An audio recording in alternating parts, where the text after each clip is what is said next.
오늘 하나님께서 우리에게 주신 말씀은 마가복음 4장 26절로 29절의 말씀입니다. 마가복음 4장 26절로 29절까지의 말씀입니다.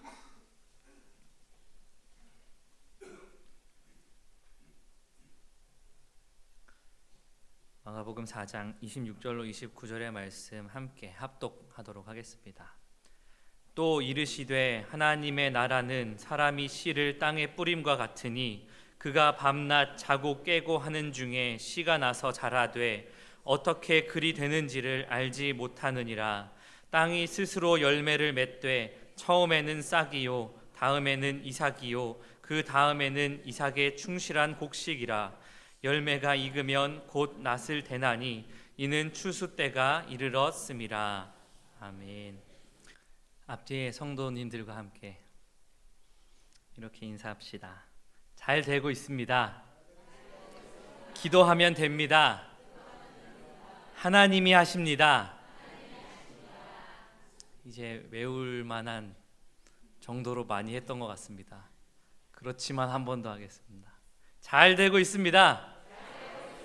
기도하면 됩니다. 하나님이 하십니다. 오늘은 하나님이 하십니다 라는 제목으로 하나님 말씀을 전하도록 하겠습니다. 어제 저녁 다시 설교를 수정하면서 하나님이 하십니다와 본문을 정해놓고 그 이후에 소년부 설교를 작성을 했습니다. 그리고 다시 이 저녁 설교를 수정하다가 문득 소년부 설교의 제목을 고쳐야겠다 하는 생각이 들었습니다. 소년부 설교의 내용도 그대로였고 본문도 그대로였습니다. 왜냐하면 소년부 공과를 통해서 소년부의 설교가 할 때가 있습니다. 소년부가 공과하는 날은 공과의 내용을 설교를 합니다. 그런데 처음에 이 본문과 이 설교의 취지는 요셉의 정직한 인내에 대한 설교였습니다. 그런데 이 설교를 준비하다가 다시 소년부 설교를 보았을 때 요셉의 정직한 인내보다 더 중요한 것이 하나님이 하신 일이구나. 요셉이 인내해서 그런 것이 아니라 요셉이 인내하는 모습을 통해서 하나님이 그를 사용하시기로 마음 먹으셨고 결과적으로 하나님이 하셨구나 하는 생각이 들어서 소년부 설교의 제목만 하나님이 하셨습니다로 바꿨습니다. 요셉의 이야기에서 제가 늘 이상하게 생각했던 부분이 있습니다. 그것은 바로 왕이 꾸었던 꿈을 해석할 사람이 아무도 없었다는 것입니다. 저는 그게 너무 이상했습니다. 아시다시피 바로 왕의 꿈은 이렇습니다. 일곱 살진 암소가 있었는데 파리하고 마른 7 암소가 나타나서 살진 암소 7을 모두 먹어버렸다는 내용입니다. 그리고 이어서 또 바로 왕이 꿈을 꿨습니다. 나달이 튼실한 7 이삭이 있었는데 동풍에 마른 것과 같은 7 이삭이 나와서 튼실한 이삭들을 다 먹어버렸다는 것입니다. 이삭이 어떻게 이삭을 먹었을까? 그것도 궁금했지만 전 더 궁금했던 사실은 이 꿈이 정말 그렇게 해석하기가 어려운 꿈인가 하는 것이었습니다. 이집트라는 나라는 정말 종교심과 영적인 것에 밝은 나라입니다. 수많은 잡신들이 난무하는 땅이고 당시에 점성술이나 점을 치는 것이나 해몽가들이 얼마나 많았을지 상상할 수 없을 정도로 잡신들이 참 많은 그런 나라입니다. 바로 왕이 자신이 꾼 꿈이 어떤 의미인지 알 수가 없어 나라에 있는 해몽가들과 점술사들을 다 모아놓고 물어보아도 이 꿈을 해석하는 이가 하나도 없었던 것입니다. 근데 그 꿈을 제가 다시 보고 다시 보아도 그렇게 어려워 보이진 않습니다. 물론 7년의 풍년과 7년의 흉년을 바로 이야기하기는 어렵겠지만 풍성한 무엇인가 7가지와 그 이후에 이어지는 어려운 7가지가 나타나는구나 하는 정도는 쉽게 알 수 있는 많은 복선이나 상징이 깔린 꿈이 아니라 직관적으로 알 수 있는 꿈이었다는 것입니다. 그리고서 그 본문을 봤을 때 하나님께서 요셉을 통해서 보여줬던 기적은 노예였던 죄수, 보디발 장군의 집에 노예였던 수감자 요셉이 총리가 갑작스럽게 되는 기적도 큰 기적이지만, 그렇게 많은 해몽가들이 이렇게 간단해 보이는 꿈을 모두가 해석하지 못했고, 모두가 해석할 수 없었고, 모두가 해석해서 바로에게 용기 내어 말할 수 없었고, 오로지 요셉만이 바로에게 그 꿈을 해석할 수 있었던 것이 더 큰 기적으로 보이는 것입니다. 그 석학들 모두가 그 꿈을 해석할 지혜와 용기를 내지 못했을 때 요셉만이, 그것도 바로가 불러서 나와서 그 꿈을 해석했다는 것을 보았을 때 저는 이렇게 고백할 수밖에 없었습니다. 아, 이 일은 하나님이 하셨구나. 이 일이 분명히 하나님이 하셨구나. 얼마 전에 아주 높은 경쟁률로 취업한 청년의 이야기를 목사님이 하신 일이 있습니다. 그럴 때도 그런 생각이 듭니다. 자신의 실력도 물론 출중했겠지만은 너무나 희박한 확률에서 합격하는 그런 모습들을 보았을 때 하나님이 하셨구나, 이런 확신이 들게 되는 것입니다. 그리스도인들은 이렇게 하나님이 하셨다는 것을 확신하면서 살아가는 사람들입니다. 다른 사람들보다 더 하나님이 하신 것들을 많이 발견하는 사람일수록 하나님의 은혜를 더 크게 느끼게 됩니다. 그런데 현대를 살아가는 우리는 하나님이 하시는 일을 발견하기 어려운 시대를, 점점 더 하나님이 하시는 일들을 발견하기 어려운 시대를 살고 있습니다. 중세 시대를 요약해 보면 종교의 시대라고 할 수 있습니다. 중세 시대의 중심에는 기독교가 있었습니다. 로마가 기독교를 국교로 선포한 이후에 국가가 종교의 이념을 품었던 시대가 중세 시대입니다. 중세에는 종교 자체가 진리였습니다. 아무도 의심하지 않고 아무도 문제를 제기하지 않습니다. 그것이 진리이고 그것이 과학이고 그것이 그들이 믿는 신념인 것입니다. 우리가 생각하기에 면죄부는 너무 터무니없습니다. 그러나 중세인들에게 면죄부는 자신의 죄를 회개받을 수 있는 귀한 기회였습니다. 그래서 우리가 현대인이 생각하고 있는 면죄부의 사건과 중세인들이 받아들였던 면죄부의 사건은 다른 것입니다. 그런데 근대에 들어오면서 사람들이 이성을 사용하는 것을 존중하기 시작했습니다. 중세의 시대에는 이성을 사용하는 것은 좋은 일이 아니었습니다. 하나님의 말씀을 듣고 그것을 실천하는 것, 나라에서 또는 국가에서 교황이 이야기한 것, 그것을 신뢰하는 것 이외에 다른 자신의 생각을 꺼내는 것은 반역이었기 때문입니다. 근대에 들어서서는 과학도 눈부시게 발전했습니다. 그래서 근대의 사람들은 인간의 이성이야말로 가장 좋은 것을 만들 수 있는 것이라고 생각하기 시작했습니다. 자신들이 만들어낸 것, 자신들이 발전한 것에 대해서 크게 자부심을 느끼기 시작한 것입니다. 그래서 근대 이후로 많은 사람들은 이성적인 것을 비이성적인 것보다 믿게 되었습니다. 현대를 살아가는 사람들은 이성적인 것을 비이성적인 것보다 믿고 살아갑니다. 이렇게 우리가 이성으로 이해하면서 살아갈 때에는 위기가 옵니다. 바로 하나님이 하시는 일을 축소하게 되기 때문입니다. 많은 사람들 가운데 하나님이 하시는 일, 성경에서 나타난 하나님이 하시는 일을 보고 일부분만 믿는 사람들이 생기기 시작합니다.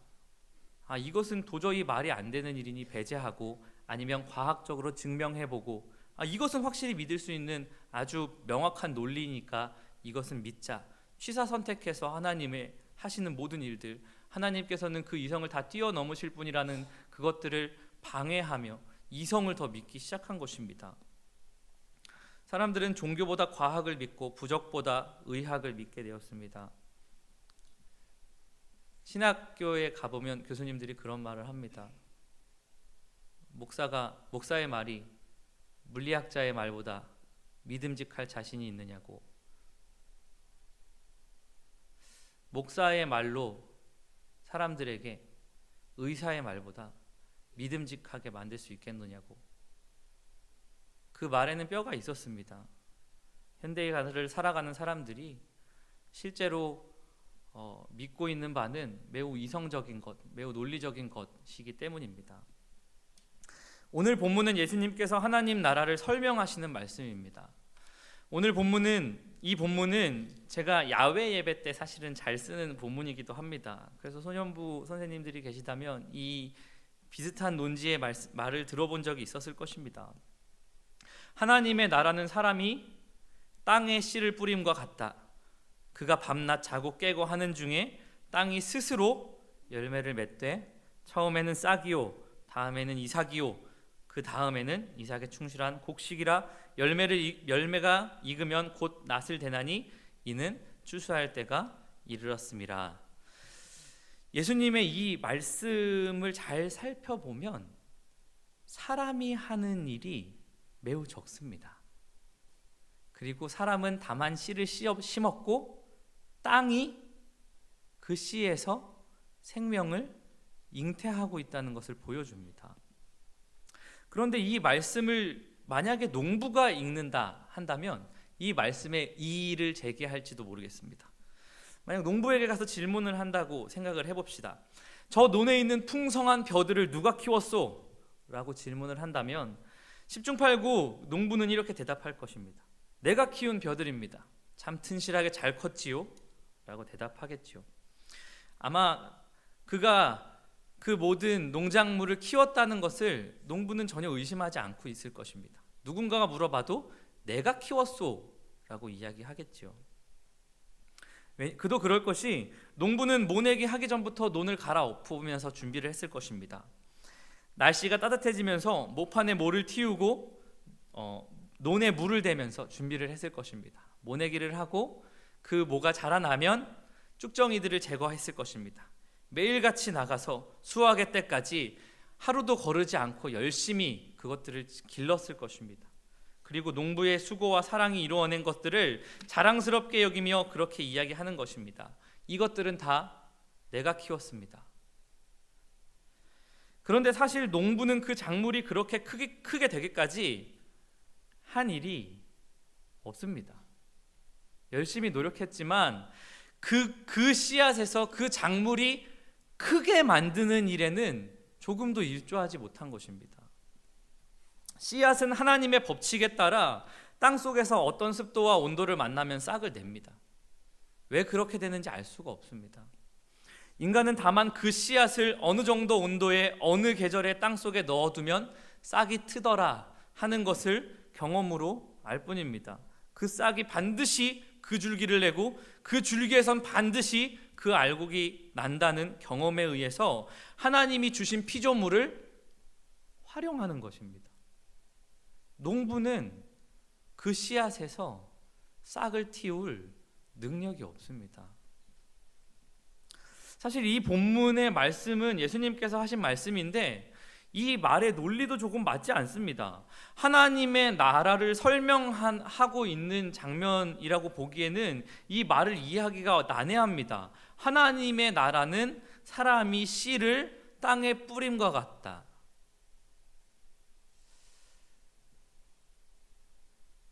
이 말은 논리적으로 성립하지 않습니다. 나라와 씨를 뿌리는 것은 비교할 수 있는 성질의 것이 아니기 때문에 그렇습니다. 그러나 복음을 들은 우리는 알 수 있습니다. 하나님의 나라는 하나님이 만드시는 나라라는 뜻입니다.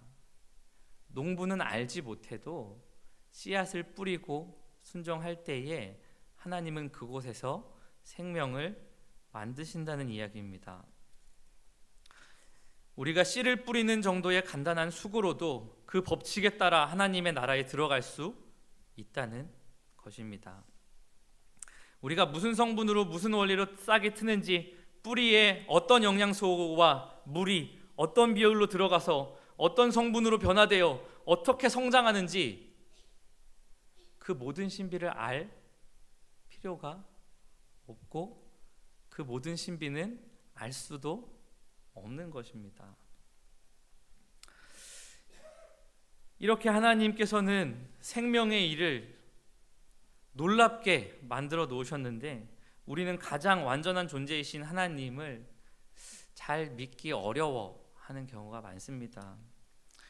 참 불완전한 우리의 이성을 통해서 만들어낸 이론들은 잘 믿게 되지만 작은 씨앗에 생명을 틔우시는 하나님을 비이성적인 것, 보이지 않는 허상으로 생각하게 되는 때가 종종 생깁니다. 특별히 인생의 위기를 만나면 더욱 그렇습니다. 하나님이 해주신다는 것을 신뢰하기보단 내가 어떤 방법을 내는 것이 나에게 더 속편할 때가 있기 때문입니다. 믿음이 정말 좋은 사람이 중한 병을 만났을 때 무엇을 하겠습니까? 아마 기도를 할 것입니다. 왜냐하면 믿음의 사람에겐 기도가 실제이기 때문에 그렇습니다. 그러나 믿음이 약한 사람은 그 사람을 보며 현명하지 못한 사람, 예수님을 모르는 사람은 몸이 아픈데 기도를 열심히 하는 사람을 보고는 현명한 사람이라고 얘기하지 않고 현명하지 못한 사람이라고 이야기합니다. 취업을 준비하는 사람이 기도를 열심히 하면 또한 뭐라고 하겠습니까? 그 기도가 너를 과연 취업하게 만들어 주겠느냐? 예수를 모르고 믿음이 없는 사람들은 그렇게 이야기할 것입니다. 수능이 얼마 남지 않았습니다. 좋은 예는 아니지만 종종 그런 이야기도 들립니다. 교회의 중직인 분의 자녀의 교육에 대한 문제에서 자녀가 고3이 됐을 때 너는 고3 때만큼은 교회 나가지 않고 열심히 공부해도 좋다라고 허락을 해준다는 것입니다. 물론 모든 사람들의 얘기는 아닙니다. 그렇지만 확실히 인간의 이성이 더 발전하고 문명이 발전하면 발전할수록 하나님이 하시는 일을 발견할 시간과 마음을 점점 잃어갑니다. 하나님이 하시는 일을 신뢰하는 마음보다 현실적인 실천을 더 중요하게 생각하게 되는 것입니다. 바로 우리가 그렇습니다. 근데 우리가 현실적인 실천을 하나님이 하시는 일을 신뢰하는 일보다 더 자주 하게 되면 우리가 현실적으로 내가 무엇인가 해야지 하는 습관이 들다 보면 우리는 하나님이 하시는 일을 점점 더 발견하기 어렵게 됩니다. 그렇다면 하나님이 하시는 일에는 어떤 것들이 있을까요? 하나님이 하시는 일의 첫 번째로 하나님께서 하시는 일은 바로 생명입니다. 하나님이 하시는 일은 생명입니다. 얼마 전에 교회에서 효도 관광을 떠났습니다. 저도 기회를 얻어 함께 동행했습니다. 그리고 자연과 호수를 보시면서 한 권사님이 저에게 다가오셔서 이렇게 이야기하셨습니다. 나이가 들수록 자연을 바라볼 때 더욱 아름다운 느낌이 듭니다 하는 말씀을 저에게 하셨습니다. 그러고 돌아보니 저의 마음에도 그런 생각이 들었습니다. 이 놀라운 자연을 보니 저 바위 하나, 풀 한 포기, 동산 하나, 또 높은 산, 그 모든 것들을 바라봤을 때 하나님이 없다고 하기엔 너무 아름답지 않은가? 하나님이 만드시는 것은 모두 생명입니다. 하나님이 유지하게 만드시는 모든 것들에는 다 생명이 있습니다. 하나님이 세상을 창조하실 때도 생명을 기준으로 창조하셨습니다. 빛이 있으라, 그것도 생명을 위한 것입니다. 궁창이 나뉘라, 물과 물, 땅과 하늘이 나뉘라, 그것도 생명의 일입니다. 모든 생명을 다 만드셨습니다. 그리고 그 모든 생명들이 운행하게 만드셨습니다. 하나님이 하시는 일은 생명입니다. 인간들이 하는 일은 생명이 아닐 때가 많은 것 같습니다.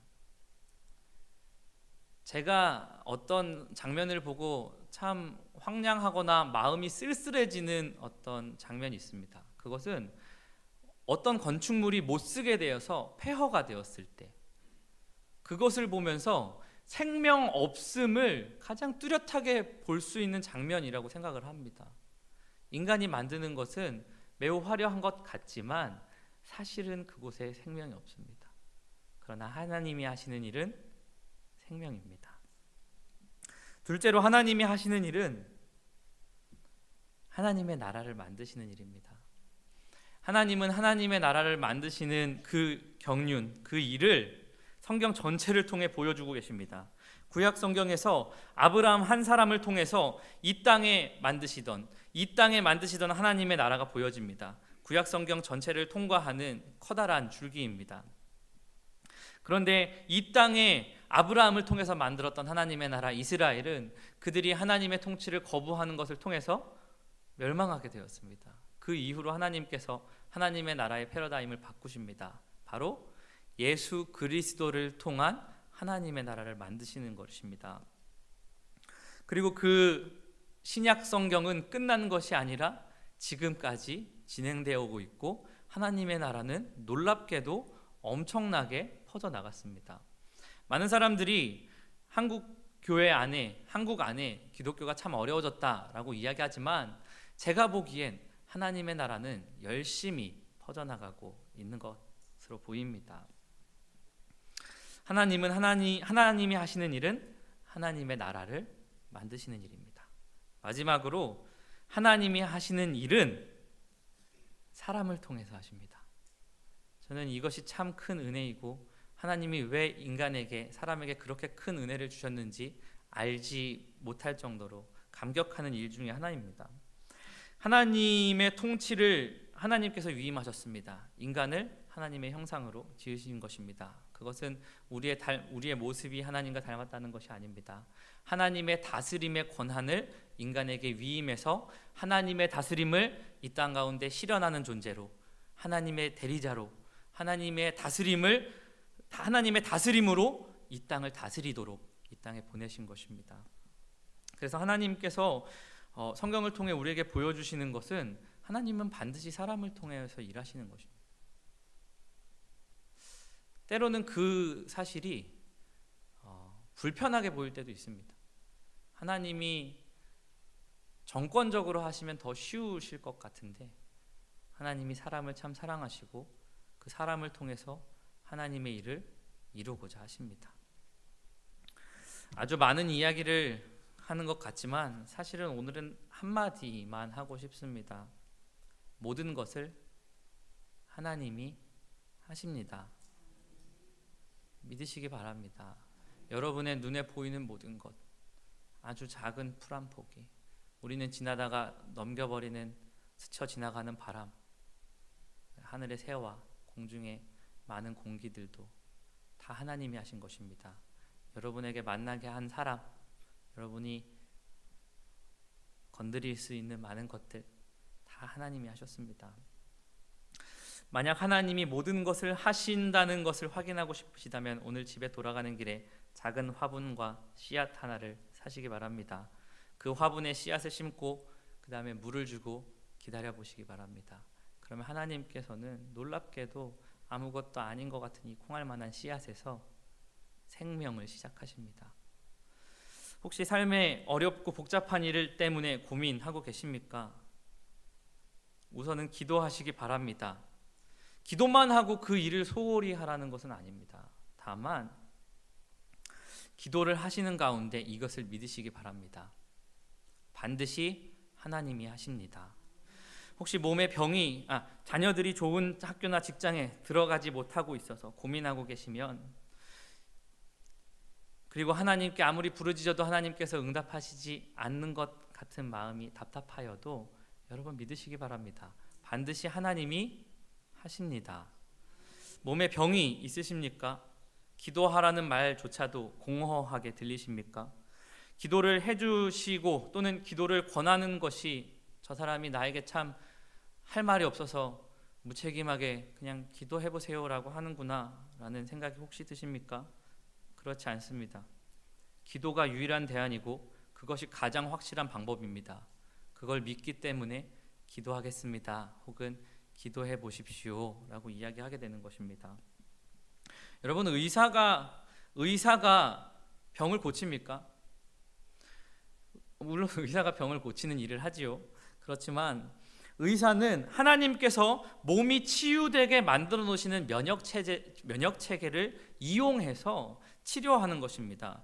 결국은 어떤 약을 주입하면 몸이 가지고 있는 그 치유 시스템이 강화되어서 그 몸 스스로가 자기의 몸을 치료하게 만드는 것입니다. 그래서 의사들은 수술을 해놓고 경과를 지켜봅니다. 몸이 스스로 고치는 시간을 지켜보는 것입니다. 의사는 그 약물을 넣으면 몸의 치료 시스템이 그 아픈 부분을, 그 바이러스를 고친다는 것을 알고 있기 때문에, 그 전문 지식이 있기 때문에 그 약을 투여해 놓고 몸이 그것들을 치료할 시간을 기다리며 경과를 바라봅니다.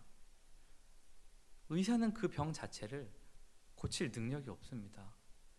다만 그 지식이 있어 하나님이 고치실 수 있도록 돕는 역할을 하는 것입니다. 그것은 농부의 일과 똑같습니다. 내가 농사를 다 지어서 내가 했다고 이야기하는 것과 같은 것입니다. 결과적으로 그 병이 왜 그렇게 아프게 만드는지 아주 자세한 것까지 다 알지 못합니다. 말씀을 맺습니다. 여러분, 하나님이 하시는 일을 더 자주 발견하시기 바랍니다. 그것이 우리에게 가장 중요한 일입니다. 우리가 하나님이 하시는 일을 더 많이 발견할수록 하나님이 얼마나 크신 분인지, 우리가 하나님이 하시는 일을 더 많이 발견할수록 하나님이 얼마나 놀라운 분인지, 그분의 사랑이 얼마나 깊고 크신지 더 느끼게 될 것입니다. 꽃 한 송이, 들풀 한 포기도 하나님이 만드시는 생명을 보십시오.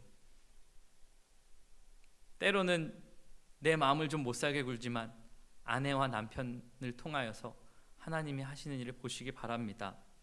맑은 날에는 맑게 하신 하나님을 발견하시고 굳은 날에는 굳게 하신 하나님을 발견하시기 바랍니다.